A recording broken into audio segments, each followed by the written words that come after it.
So Lauren and I have penned an op-ed based on all the commentary surrounding, the terrorist threat to the Taylor Swift concert in Austria.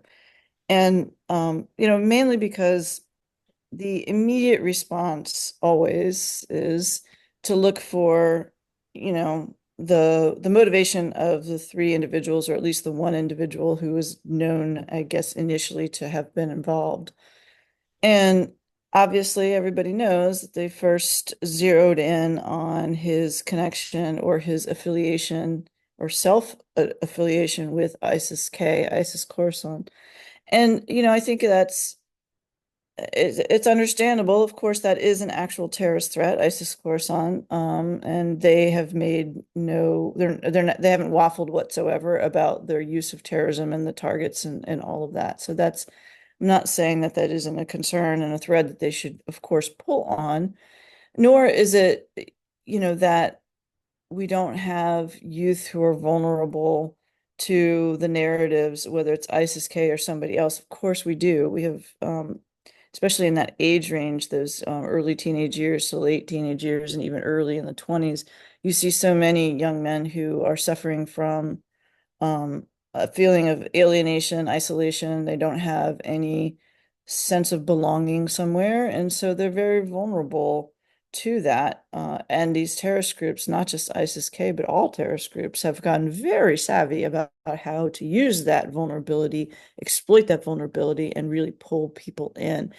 And they fall into it hard, because it's like love bombing. If you're in a relationship with a narcissist, it's like love bombing. That's what you experience, that euphoria of being loved and belonging, and it generates this instant, very deep loyalty, and just distorts your reality almost right from the very beginning. So we're not saying that all of that is wrong to be focused on, or is the wrong focus, but what we are saying is, at what point are we going to also acknowledge that the underlying threat behind all of this terrorism, whether it's ISIS-K, Al-Qaeda, whether it's white nationalists or neo-Nazi groups, it doesn't matter. It is entirely misogynist. And the more extreme and virulent the misogyny, the more violent the activities end up being, or the actions end up being. When you think about Taylor Swift, is exactly the epitome, the icon of the enemy to incels, for example, or anyone who believes, or lives in that man box where they have grown up believing that they have a right to a companion, a female companion, and they're supposed to be the provider. They're supposed to be the head of household. And there's a lot of cultural, not just religious, but cultural and social norms that surround that. It's very hard to break that box. Even men who are trying to break that box find it very hard to break the box because the social norm is so strong. But when you have that uh, juxtaposed against highly successful women who are not only wealthy, financially successful or business savvy, or like Taylor Swift, all of the above, in addition to being musically brilliant and popular and successful, she's also, of course, beautiful and, everything that every man supposedly would want. And she's got a mind of her own. How dare she? She's an independent-minded person. And all of that goes so against the man box norm and what so many young men around the world have been sold as how things are supposed to be. And not only how things are supposed to be, but what you have a right to expect. And so that, every time we see, whether it's a legal or a social, cultural advancement for girls and women and gender minorities, where they're starting to be accepted as independent people with their own choice in everything, then you get this massive backlash, because it's a threat to those who grow up, particularly men who grow up thinking that they have a right to own you, to exploit you in various different ways. And they may not even think about it that way, but this idea that we're supposed to be coupling and that we're supposed to have a family and this is how it goes. And why don't you want that when I want that? And that, then that when you're rejected or when you confront someone who doesn't want it right now with you or at all, then that rejection becomes, a grievance, a perceived grievance, an unfair experience, or even an injustice. It's a violation of the norm, and you can see how easily you end up falling into this storyline of now you can blame women, you can blame feminism, you can blame all this social engineering and everything else that they like to call it, and women have to be punished. They're the problem. And so I think ultimately, our point in the op-ed is the scale of this problem and the normalization of it, violent, virulent misogyny, legalized, socially normed misogyny. The scale of that is so great. More than half the population are women, let alone gender minorities, but more than half the population are women in this world. And we are all at risk. We're all at risk of the same kind of terrorist experience that Taylor Swift and others have been, so many others have died for. We're all at risk of this. And because it's so normalized, it's taken as fact. It's just how it is. And no one wants to talk about it, acknowledge it, and do something about it because it seems like, well, it's nature. There's nothing we can do about it. It's just, that's how it is.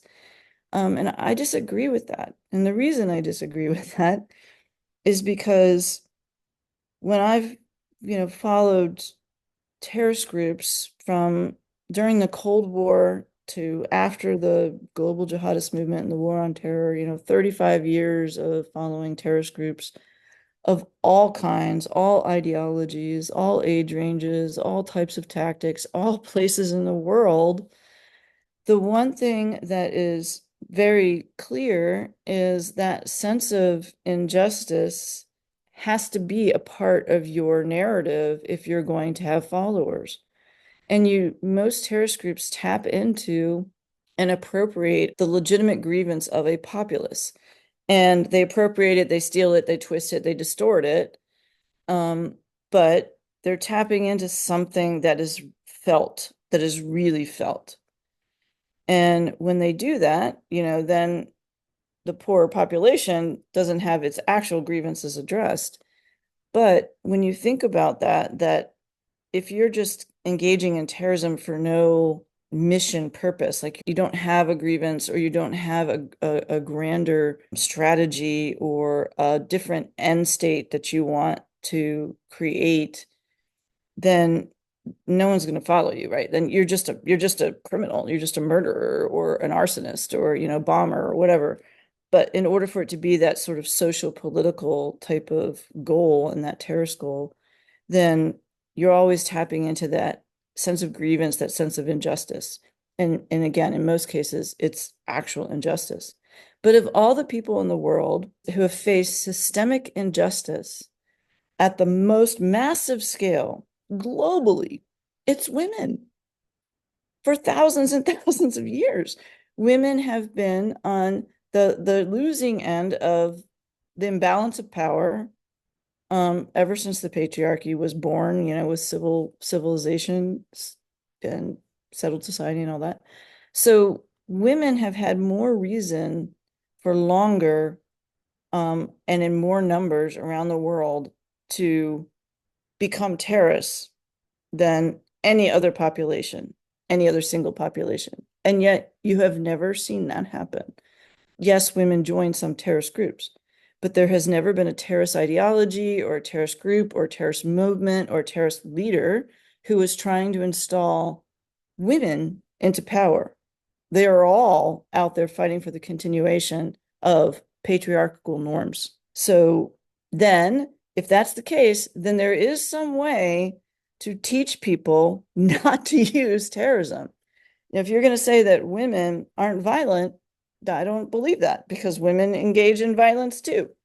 So there's something else. There is either a profound sense of personal integrity and resilience in women, which is kind of where my hypothesis is that as girls and women growing up, you don't face guaranteed safety or respect of your borders.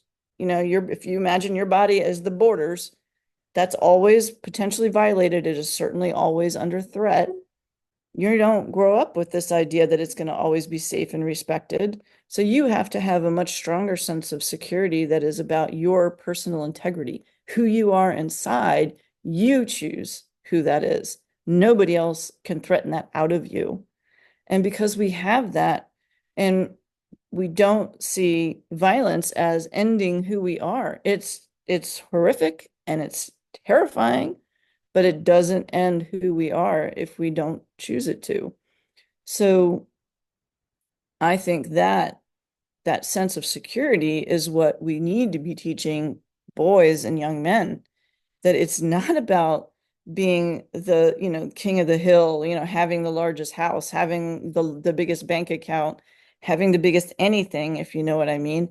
It is about having the autonomy, the independence to decide who you are inside. And no one can take that from you. And if 1,000 women reject your overtures, it doesn't change the strength of who you are if that's how you define your own security. And that can be taught. Lauren had mentioned that you published it under a gender ambiguous name. Well, it hasn't been published Oh. because we did not, we weren't getting any traction. And I firmly believe that a lot of that has to do with, having Lauren's name on it, girl security in it, and, my name, my first name.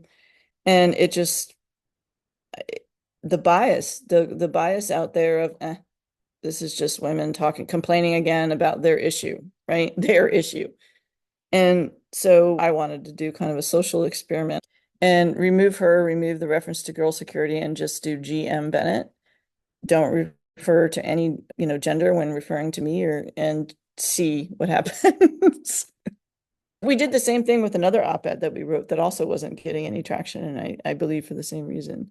And I mean, I say this not out of complete and total speculation, but because so many of the things that I have written since leaving the CIA, I have had that. I have been told, well, this isn't important, or this isn't national security. Like, I'm just like, and why? How is it Just because you're the editor, but like how many years in national security did you spend? How many years in terrorism were you? I mean, it's like I don't understand. But I have come to appreciate that it really just with these two op-eds back to back, I've really come to appreciate how much difference it does make when equality is and equity are written in stone, when they are not just expected, but they are monitored and regulated and policed, even in the sense of at the agency, whether I had 34 years as a terrorism expert, more than any other terrorism expert. If somebody came in with 30 years of terrorism expertise and was a guy and had their thing published over mine, that wouldn't happen. It's about the expertise. It's always about the expertise. Why? Because the national security of the United States deserves the expertise, and it doesn't matter whether it came from a frog or, a woman or, I'm thinking of Ratatouille. It doesn't matter where it came from. The mission is what is critical. But so many people, I mean, I'm really talking about male gatekeepers, editors, and folks like that who, because it's not what they're used to hearing, it's not realist, it's not from the realism security paradigms, it's not the usual, like, let's go kill them and all that other kind of stuff. And so they just don't, they're like, it's fluff. It stops people from being killed, but it's fluff. Okay. All right. That's what you're going to go with. I did some research on the actual event, and every piece I read didn't really mention anything about misogyny, more about like Of course not. anti-Western sentiment. Do you have any thoughts on like the media framing it one way versus the other? Yep. You can look at any shooting, any mass shooting, especially like in the United States, And that is always what they go with. It's always the obvious stuff first. When you go back and you look at police reports or, weeks, months later, if you're lucky enough, and obviously for a while I had more access to information than I do now, but if you go back, you will always find, oh, well, he had complaints against him at work for his sexist remarks or his behaviors. It it's always there. I mean, 99% of the time it is there, but it's so normalized. It's just norm, right? And when you think about it in hindsight, somebody who's already engaged in violence or has threatened violence, in hindsight, when you read, oh, well, he hated women, almost like, yeah, of course, because he's a crazy, like, look what he did, right? It's always, I mean, it's always just written off as not a sign or an indicator whatsoever when it's always there. I did notice that the 17-year-old had just broken up with his girlfriend. I think, again, part of the reason is there is obviously an ISIS connection. The other part of the reason is because the people who are going to be going back don't look for anything more because they don't need anything more. And because in their minds, if they already have an ISIS connection, they're already anti-women, they're already misogynist, which is probably true. But to look further back in that person's life before they became exposed to ISIS, 99% of the time, you're going to find something happen, something happened that led them to blaming women for their social problems is a large part of it. I don't know if you've ever heard of the DC sniper. This was something that it was in 2002. It was after the 9/11 attacks. But there was this series of killings that occurred. Somebody was shooting people from a long distance. It appeared very random and killing them. And so that's why it was called the DC sniper. One occurred like in a parking lot at a Home Depot, and another one occurred, at gas station, another one at a school, another one, along the road, I think of 64. I mean, they were all over the Northern Virginia, Southern Maryland, DC area. And again, they were very random. So people were terrified. In fact, a lot of things got canceled that fall, like at schools, because when the one happened at the school, they canceled after school sports. They did all, which they didn't do after 9/11. So the DC sniper had everyone on edge for months before they finally found him. And they did find him. And it was a guy who, he had also recruited a young boy, and the two of them were going around and doing this, right? Killing people from the car. He had, cut a hole in the car and there was the rifle along, anyway. So, everybody was just like, this, just crazy. And finally they were caught and they were tried and they were convicted and they went to jail, and there was a big hullabaloo about whether or not the boy should be tried as an adult because murders were involved, but he wasn't, 18. And that went on. So, after about a year and a half, the whole DC sniper thing was, history. And then what I found really interesting is anyone who lived in the Northern Virginia, DC, Maryland area during this period that you ask now, you'll ask them, do you remember the DC sniper? Oh, yeah. And they'll tell you exactly what I just said, or most of it anyway. If you ask them, do you know what his motivation was? They'll be like, no, he was just crazy or something. You know what his motivation was? He was trying to kill his wife or his ex-wife, and he wanted to make it look random when he finally killed her. So he killed all those other people so that when he finally killed her, which he never got to, he was arrested beforehand, it would look random. Mhm. Do you see any similarities between the DC case and what's happening with the Taylor Swift Austria concert? Yes, in that, why Taylor Swift? Yes, ISIS will narrate it as it's Western corruption, moral corruption, and etc., right? But what we're really talking about is it's women and it's girls. And she is corrupting them and making them both promiscuous as well as rejecting men because she's so empowering, and it's so terrifying and threatening to boys and men who have been handed a cultural, social, historical norm of women aren't independent. They rely on you. They can't be independent. It just goes against that. I guess if you were to reverse it, if you were ISIS-K trying to recruit a bunch of young men, you're going to have a hell of a hard time recruiting men who actually respect women. I guarantee you, not only is it going to take you too long that you just give up, I don't even know if you'll ever succeed. one of the things that is clear to me is that if you respect anybody, man, woman, again, gender minority, I don't care.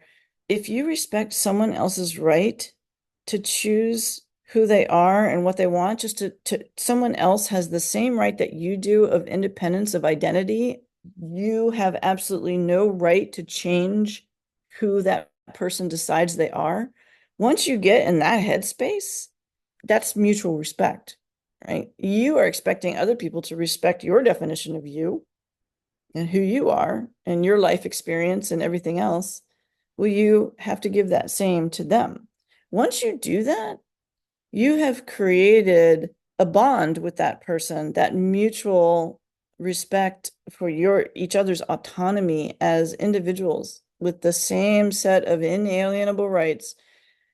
It makes it very difficult for someone to convince you that that person doesn't deserve to have the right to not date you, doesn't deserve to have the right to go to college, doesn't deserve to have the right to choose when she wants to have a family. She doesn't have the right to choose those things.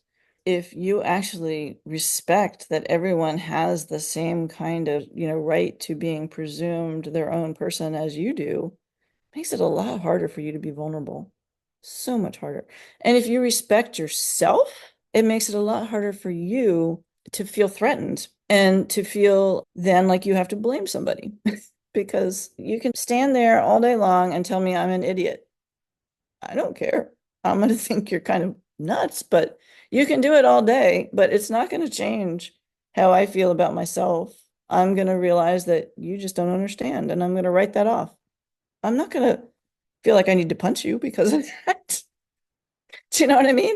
In girls' security, from the very beginning, Lauren and I, obviously, it's Lauren's idea. She was very anchored in the idea of empowerment, and what she really, really wanted to make sure we did always was ensure that the participants in our programming, no matter what their age, understood that we started with a place of respecting what their experience with security and safety has already been. No one can tell you what your own experience has ever been. So you can share that with us or not, but we're not going to tell you that it's been something other than what it has been. And we're not going to tell you that our experience is right and your experience is wrong or anything like that. What we want is for you to understand what your experience has been and realize that there is knowledge in that, that if shared with everyone else is part of national security. It is part of the security discussion. So you don't need a degree in security studies. You don't need to have been on the police force or in the military in order to know and contribute to national security. So that's been very important. And then when you ground, especially, young girls, young women in their own experience, and you have them realize, your experience, your security and safety experience has relevance to people next to you in the program. It has relevance to those of us who've been in national security and intelligence. It actually has corollaries in how you would want neighborhood security, town security, city, state, nation, international, global security.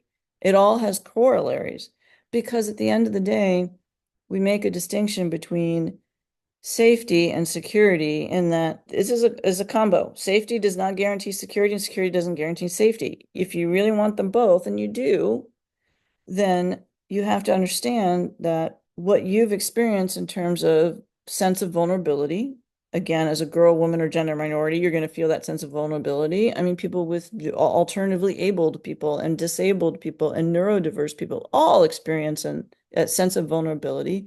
So you have actually almost enriched experience in terms of creating your own security because you have been challenged.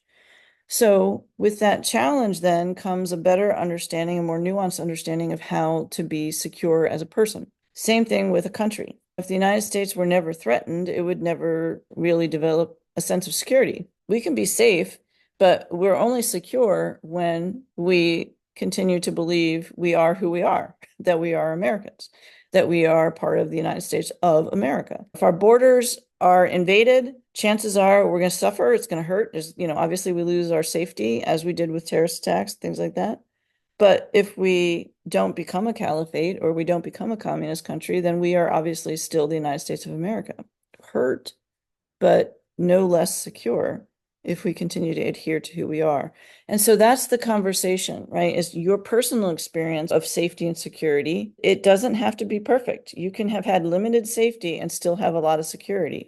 You can have limited security and be very safe.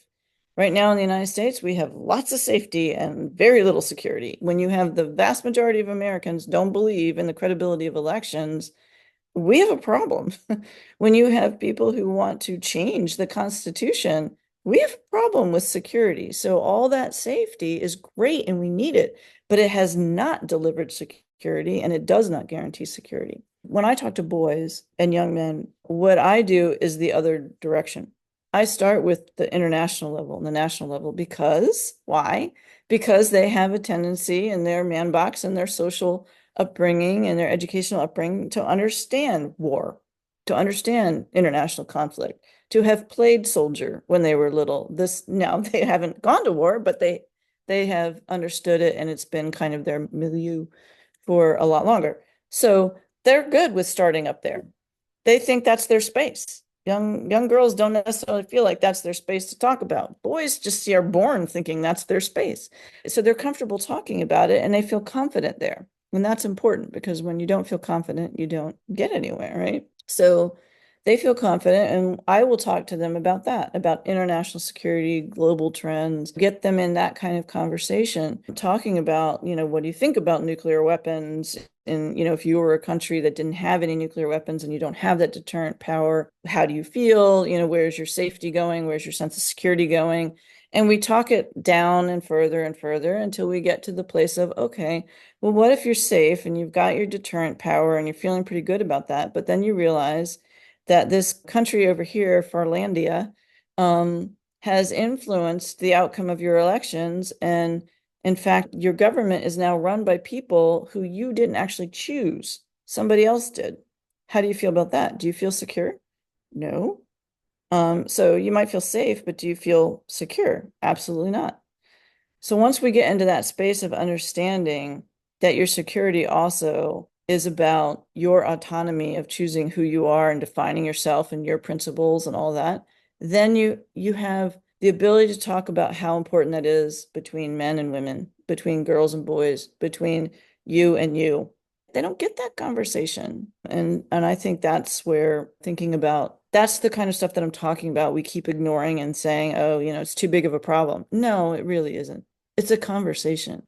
Conversation is never too much to do. It doesn't cost anybody anything to have these conversations and to teach boys, from the earliest age that they can reject this man box, this social historical man box that they keep getting put into. It is not going to enrich their mental health. It's not going to enrich who they are. It's not going to improve their chances of finding the perfect mate, male or female, or anything else. It's not. It's just a cage that it's imprisoning you from being fully who you choose to be and from living in a world where other people respect you because you respect them. Do you think that this will change how big events, specifically for female women artists, are run in the future? And how do you think the role of social media plays into concerts and events like these? So it's a great question. And I do think women, or even our female politicians and political candidates in the United States have been facing this for a really long time, and it's only accelerating. And I think it's only accelerating almost everywhere in the world, particularly in places, people don't want to hear this, but particularly in places where equality is being legalized, where gender gaps and pay gaps and things are being reduced. This is where you get the more violent pushback from those who find it threatening to their narrative, to them, to their ideology, to whatever. So I think it's going to go beyond, it does go beyond entertainers. It goes beyond politicians. I think it is almost difficult to narrow it down. A woman who is successful somewhere and is going to be on a stage or, performing or on TV or in front of a town council is going to be under more threat than a man doing the same thing. And so it changes security if the people in charge of security recognize it. And that's, part of the problem is it they think it's just normal, then they don't know the indicators, or they're not taking them as seriously as they could. But I would, if I were in private security industry right now, I would certainly be doing everything I could to try to beef up security for events that are highlighting or fronting, women. Women are the front. In terms of ISIS-K, though, I think obviously people are now more concerned about it as a terrorist organization than they were before. And that's appropriate. I worry, again, that we will, with confirmation bias, you will find what you look for. So there will be a lot of effort to look for more ISIS-K narratives, ISIS-K online, ISIS-K this, ISIS-K that, and you will find it. That doesn't necessarily mean that there's more of it. It's just that you're looking until you find it.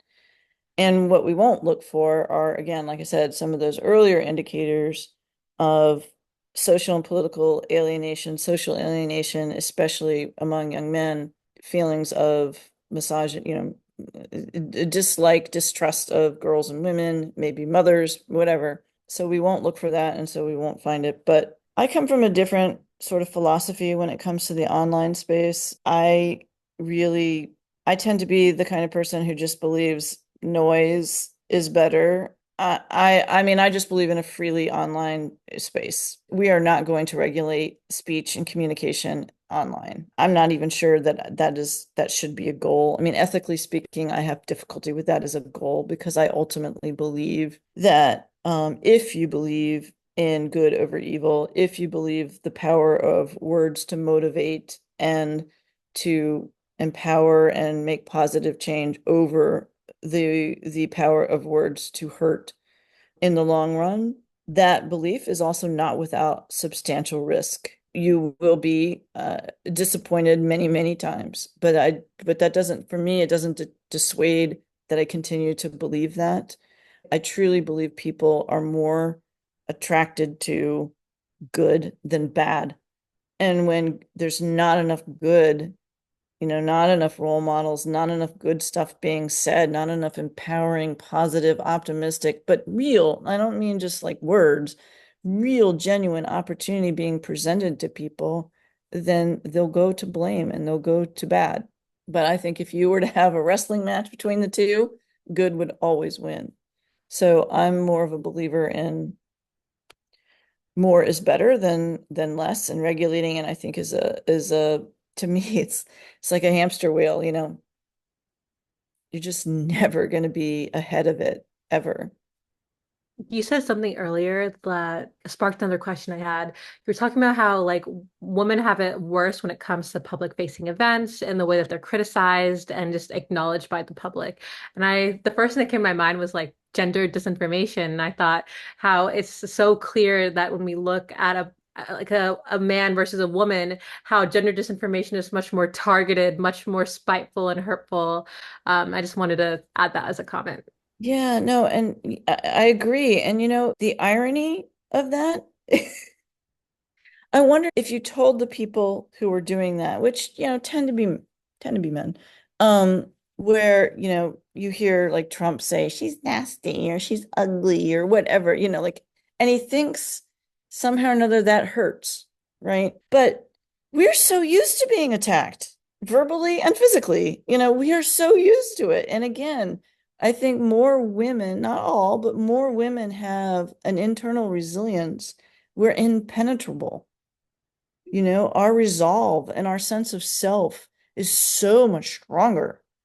So it's ironic in that that's what they hit us with instead of like actual content. Like that where we might be more vulnerable, right? Because that's harder. Like real content, like real debate over issues. It's hard to be an expert in everything. And as a politician, especially, you kind of have to be. So that's where you could actually do more damage, but they never want to go there. They want to go to the superficial stuff where we're just like, okay. All right.